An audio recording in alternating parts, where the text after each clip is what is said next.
Hey guys, welcome to BP, the Bible Perspective, part 2 of Unpacking. Black people defending white people.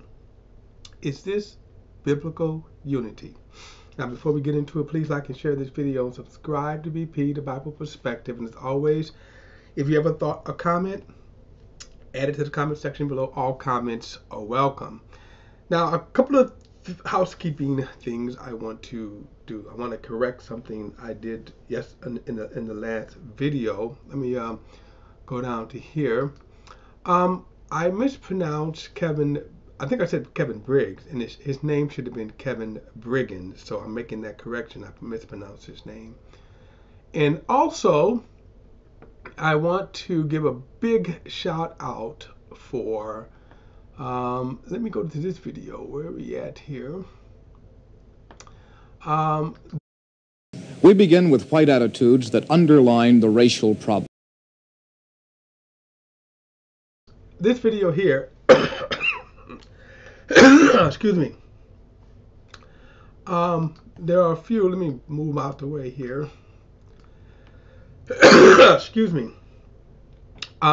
This video, a huge shout out for Hezekiah News. If you see his name here, Hezekiah News.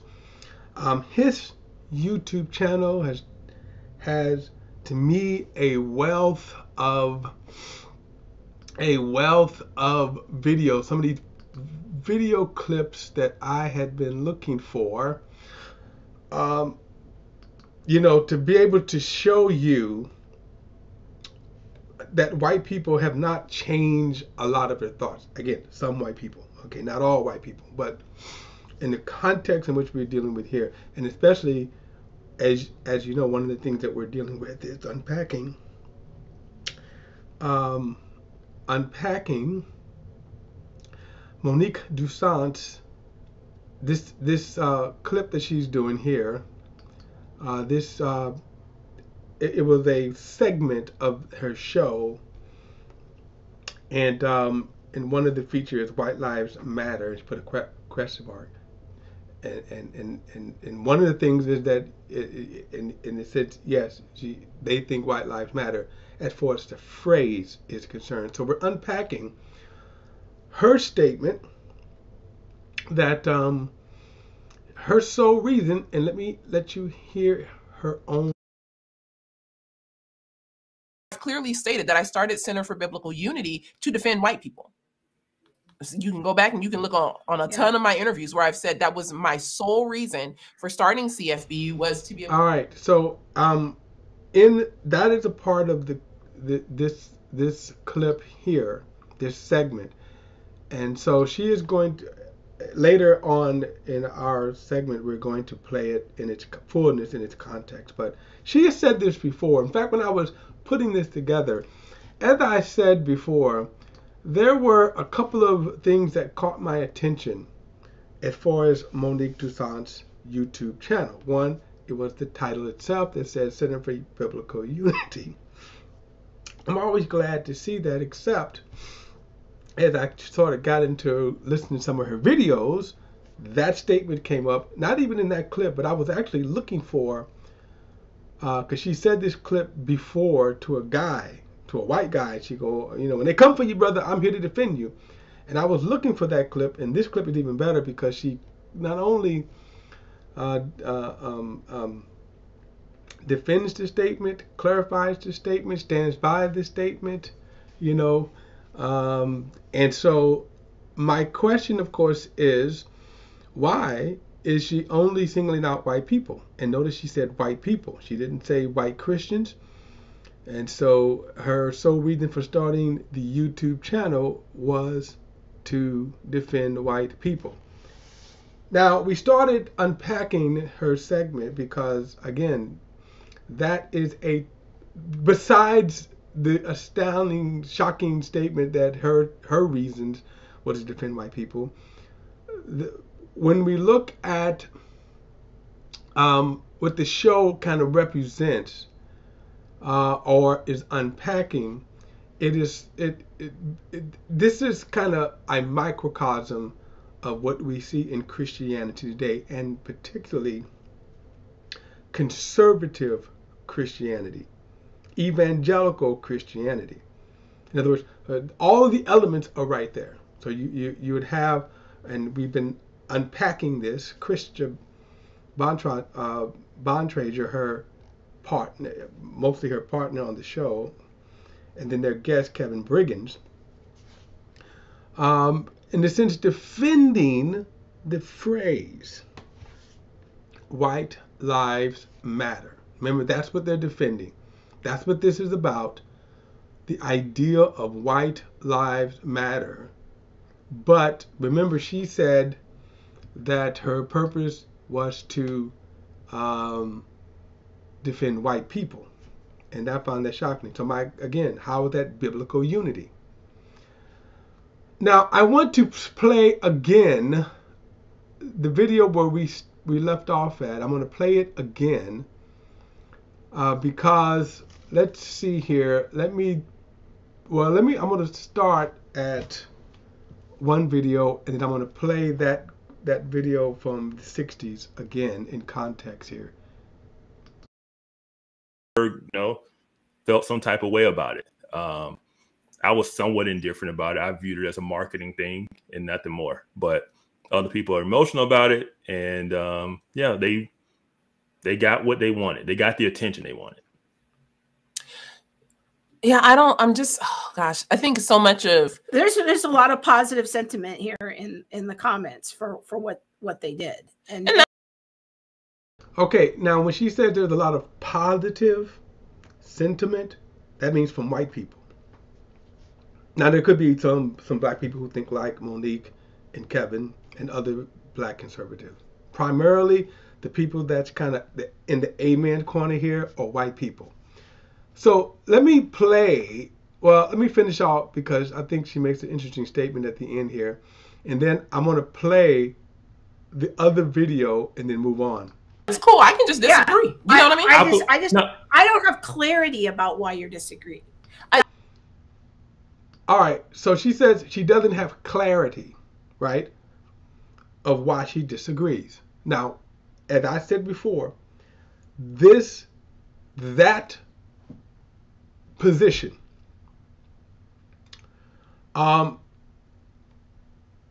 white conservative Christians, and when you can throw in racists, you can throw in evangelicals, they've always thought that. The lunacy of it is, in order to think that, you have to completely ignore the reality of racism in this nation. So let me play this, and again, you will see this is in the 60s, so nothing's changed. We begin with white attitudes that underline the racial problem. The white of today is being asked to answer for history. This Midwestern housewife, like a lot of white Americans, does not think the Negro should present history's bill to her. We hear so much about the slavery. 300 years ago, our grandfathers were slaves, or 200 years ago, our grandfathers were slaves. Well, for God's sakes, did we have anything to do with that? I had no part in it. I had no slaves. My folks didn't. My grandparents didn't. Are they blaming us for what happened 3 years ago? Let's forget the past. Think of the future. Build up the future. And why keep hemming and hawing over the same thing over and over and over again? And they say, you must give me land because my grandfather was a slave. Well, then I would say, for God's sakes, find the man who had your grandfather as a slave and then demand the land from him. Don't bother me because I had no part of it. Now, obviously, again, as I said, that wasn't Fox News. That was in 1968, okay?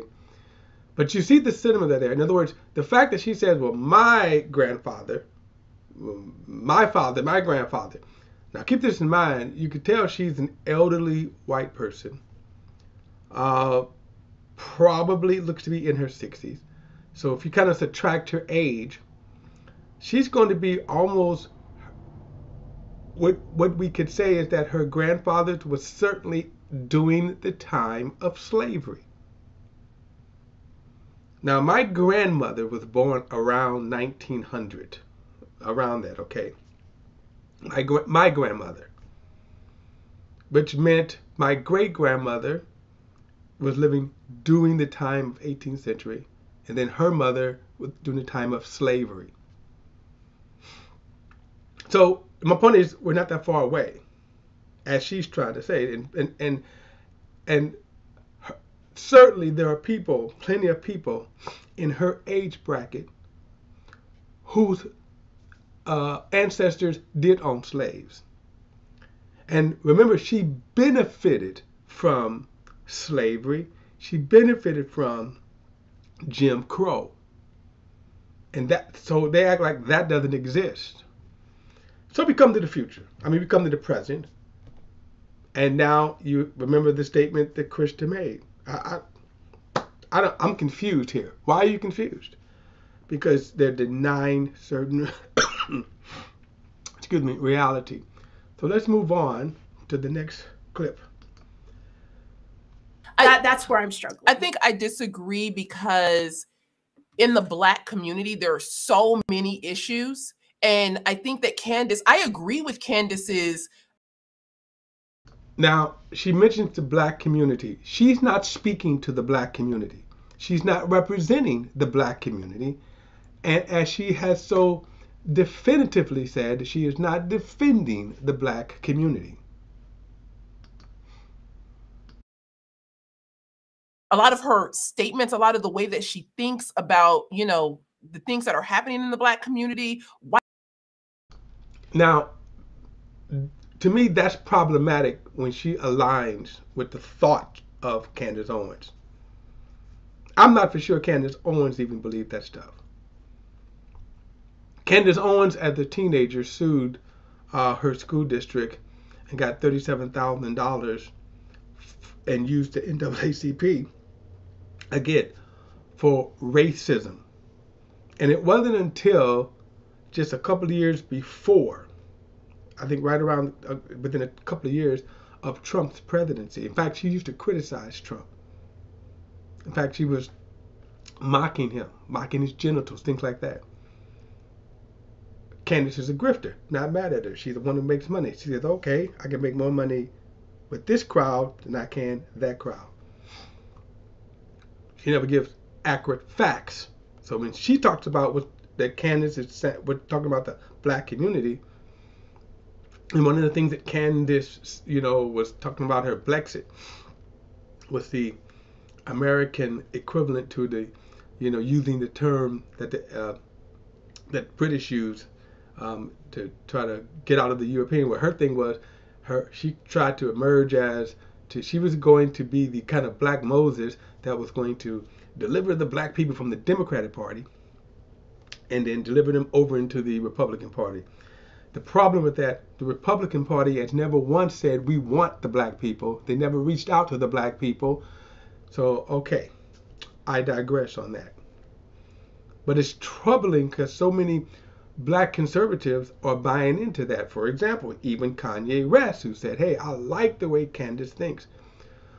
If you are ignorant of the facts, then yeah, just like Trump.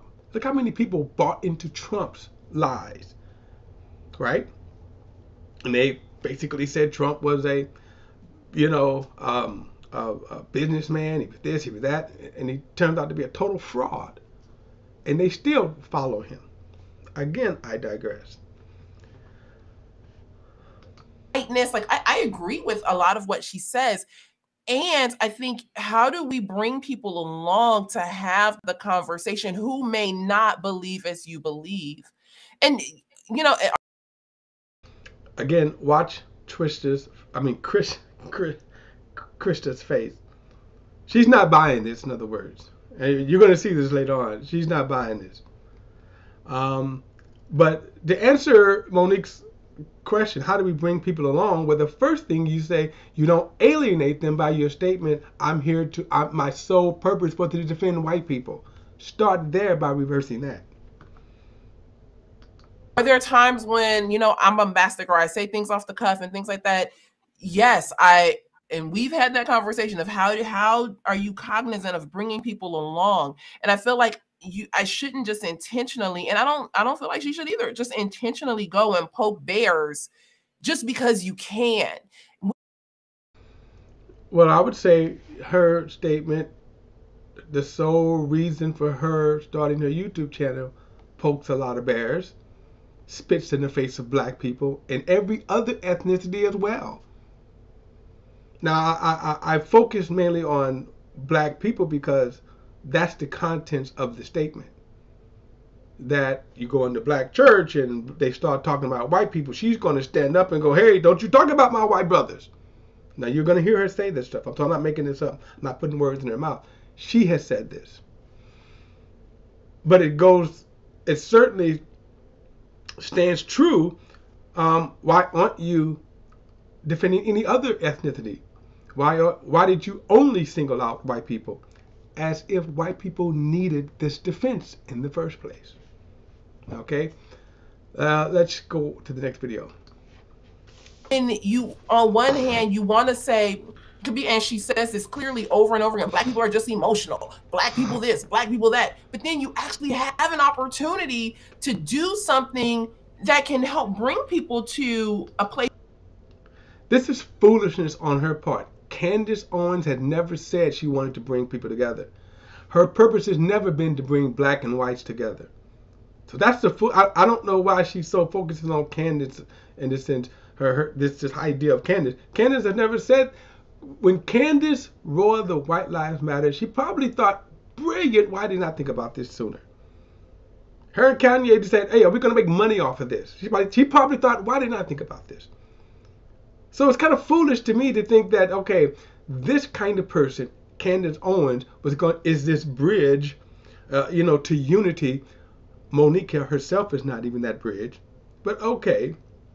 But certainly, Candace Owens has never presented herself as the peacemaker or the bridge of unity between the races. She is personified more. She personifies Monique's statement, her mission statement, that, she exists to defend white people. Of having a true conversation, but what do? You wear a White Lives Matter shirt, which just get people in their emotions anyway. Like, does that make sense? I'll put it like this, and I think this is. I'll put it like this, and I think this is somewhat the sentiment maybe in the chat, and correct me if I'm wrong in the chat, because I felt this way too on a lot of things. I think people are just tired and glad to see somebody punching back. I really think that's what it is. People are tired of taking the hits. They're tired of this movement. They're tired of being told they're racist. They're tired of all of this stuff, and they're glad that people are starting to hit back. And I think that is really. All right. So again, another asinine statement. When you say people are tired, you mean white people. So let's then ask this question. The people like Krista, and we'll get back to her, but the people who claim that they are tired and they're hitting back, and by the way, he is true, because Fox News exists for the same very reason that he is saying, that it emerged in the 90s as a voice to push back against being called racist. Except one thing, were the people racist? Was this nation racist? So that's the problem here. If you say we're pushing back because we're tired of being racist, well, let's let them finish this nonsense. What's drawing a lot of the. No, we're saying, bring people into the conversation. I think a lot of people just pass that. Unfortunately. So when he says people are past that, they were never for it anyway. For example, I used to be accused, and I see a lot of people are accused, of setting race relations back. Why? Because we talk about racism. And so people then will say, you're setting white people back, relations back. And my clap back to that is, really? So the people that you're saying that we're setting the relations back, those people that are saying, I was almost there, I was almost about to bridge the gap, of racism. And then here you come along talking about this race stuff. Here you always come along with these marches and these protesters. So what are they being pushed back to? Are they going back to their old racist ways? You see, the problem is that the only thing that's going on when you talk about conservatism, people like Fox News, people like we saw in the 60s, is that they just don't want us talking about it. They don't want to change, but they just don't want us talking about it. So when he says they're past that, let's translate that. You black people need to stop talking about it. All right, let's continue on. I'll put it like this, and I think this is somewhat the sentiment maybe in the chat, and correct me if I'm wrong in the chat, because I felt this way too on a lot of things. I think people are just tired and glad to see somebody punching back. I really think that's what it is. Punching back from what, though? See, punching back, right? They've always punched back. People have always punched back with slavery. They did everything they could to stop the progress of the Negro, their mind, whatever. They've always punched back during Jim Crow. Fox News have always punched back. So let's talk about, is that right? What are they punching back against? And is it right? Is it biblical to hold racial feelings, to lie about the past that you want black people to stop talking about? Is that biblical? To say, let's not talk about race. Let's not talk about not only the past, but how about the present? We'll get to that later. Fortunately, you know, and yeah, I think that's really just kind of where we are, especially coming up to an election. And yeah, it's just been so one-sided for so long. I think people are just glad to see somebody's finally punching back. And now, let me just, again, push back on this. It's been one-sided. What's been one-sided? Let me introduce another video. And again, this is from Hezekiah News channel. Awesome channel for archive that I'm bringing up here. So let's play this here. And this again, this is in the 1960s. So let's see what he says when he means one-sided. This lawyer expressed a view we heard most often. We find there is a reluctance upon the part of too many Negroes, particularly among the young, to take the hard and remunerative jobs that must be necessary to earn a living. There is a feeling that for some reason somebody owes them a living. Just about half of whites in our survey said the Negro has not made more progress because he has not worked hard enough. Only 15% blames discrimination. Some had no opinion. Now remember, this is 1968 that this is done. Right here. In other words, in the height of Jim Crow, or just finishing Jim Crow. Remember, this is what these stats, right, are coming up with. This is what they thought. Notice what he is saying. Now, by the way, he knows he is just absolutely lying, because who were the maids in their homes? Who was cutting their grass? Who was babysitting their kids? Let's go back. Who were the slaves? Who were working the fields? So now all of a sudden, because they can't control black people, now they've tried to what? Change the narrative. We're going to see them on. Blacks are lazy. They don't want the jobs. Well, who was doing the jobs? The very job that he is referring to at the very moment. Look at his nice thing. Who do you think was cleaning his office? See. I feel that they're basically lazy. When this summer, for example, opportunity was given to them to better themselves in getting as many jobs as possible in various fields of retail. Now, here is the lie again. When black people would go to stores during this time here, when black people would go to the stores, did white managers hire them? What did office managers hire black applicants? Okay, so the lie here, and guess what? The lie is still being told today. Wholesale, and they don't take the full advantage of accepting the responsibility of going out for these jobs. They feel that they're not good enough for them. About half of whites agreed with this woman that Negroes tend to be lazy more than whites. And this woman mentioned another charge against Negroes, that they have low morals. Now, listen to this one. We've already heard from her. But now, I want you to hear what she had to say, and I'm definitely going to unpack this on the other side.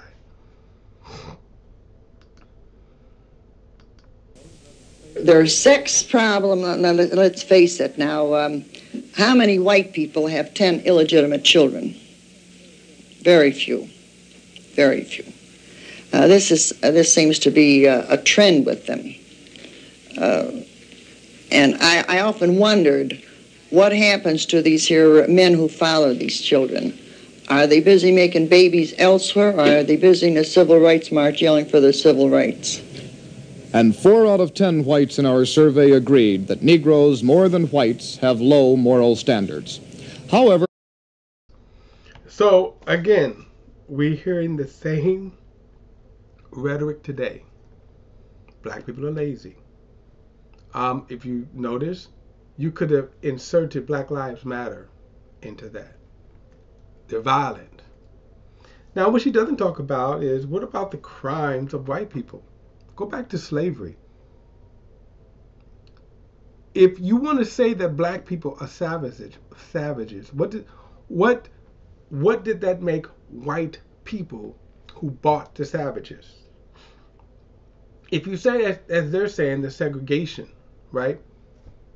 Who were doing the lynching? Who were destroying black towns, massacres? Who was creeping down into black neighborhoods, sleeping with black women? See, she knows. She knows. So, again, what is amazing here, again, when we unpack this, see, this, they don't want to talk about this.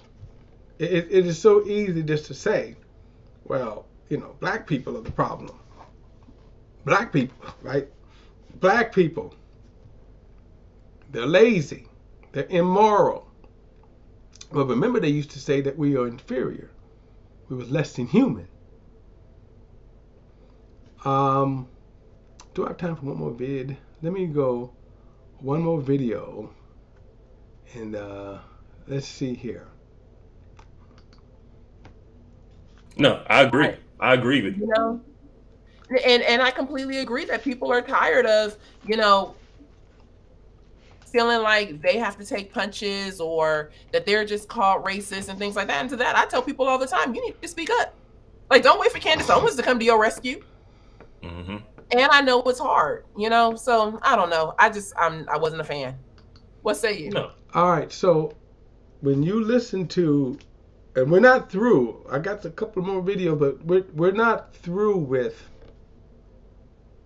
this notion, the misinformation, the outright lies. See, the mischaracterization of this.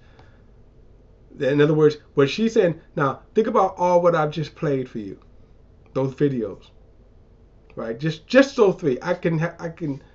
By the way, if you go on the brother's channel, Hezekiah News, he has hours of archive of this. Hours. I just picked a sliver. Okay? Just a sliver.